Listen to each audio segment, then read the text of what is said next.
Je me souviens qu'on a commencé l'église Compassion.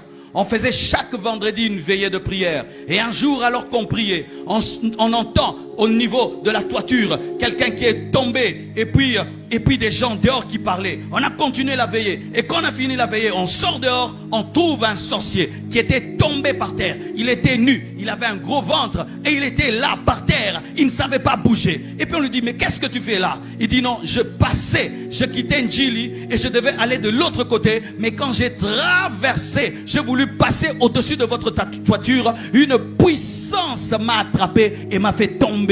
Et il a été jugé, il a été frappé. Lorsque tu pries la nuit, il y a des jugements qui ont lieu, qui vont se manifester le jour. Je répète, lorsque tu pries bien la nuit, il y a des jugements de Dieu qui vont se manifester le jour. Et je prie que tu pries bien cette nuit et que tu voies le jour, ce que Dieu a fait. Alléluia. Je connais des patronnes, elles prient tellement bien la nuit que la bonne dit, je quitte le travail. On ne l'a pas chassée parce que la sorcellerie a été jugée la nuit. Je prie, frères, sœurs, qu'il y ait un jugement de Dieu dans ta vie, dans ta maison, dans tes entreprises. Et que cette nuit, Dieu démontre sa puissance et que le souffle de ses narines puisse séparer les choses et puisse libérer des sauterelles. Oh, donne-moi l'amen.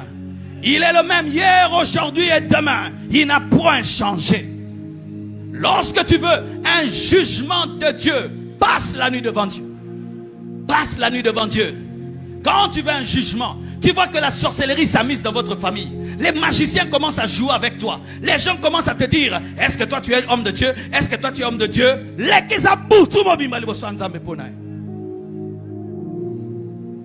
Je te donne des secrets. Quand quelqu'un joue avec ton Dieu, dis je ne dormirai pas. Tiens-toi devant Dieu jusqu'au matin en prière. Et tu verras ce qui arrivera. Toute la nuit, les narines de Dieu ont soufflé et ça s'est ouvert. Utilise ce secret, on te respectera. Et qu'est-ce qui arrivait souvent?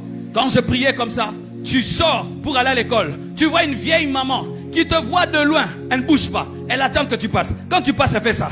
Pourquoi? Elle savait que j'étais général. Elle était caporal. Oui, comme j'allais à l'école à pied, et très tôt matin, parce que je devais marcher 2 heures du temps, je sortais 4 heures et il faisait encore noir. Et j'ai rencontré des gens bizarres, mais je rencontrais des gens qui me respectaient. Frères et sœurs, je prie que tu découvres qui tu es. Et je prie que Dieu ajoute des galons par une vie de prière. Oh, donne-moi l'amen. Donne-moi l'amen. Donne-moi l'amen. Donne-moi l'amen.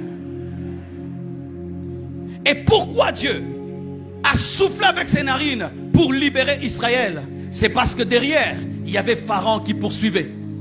Pendant toute la nuit, Dieu était en train d'ouvrir. Eux poursuivaient et Dieu ouvrait.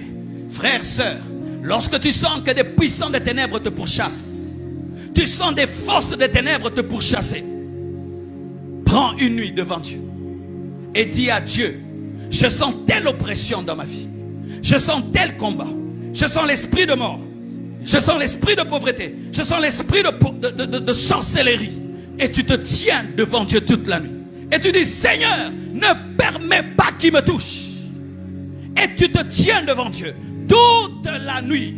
Et le même Dieu qui a libéré Israël du Pharaon te protégera. Et ils tomberont dans leur propre piège. Et ils tomberont dans leur propre piège. Je dis, ils tomberont dans leur propre piège.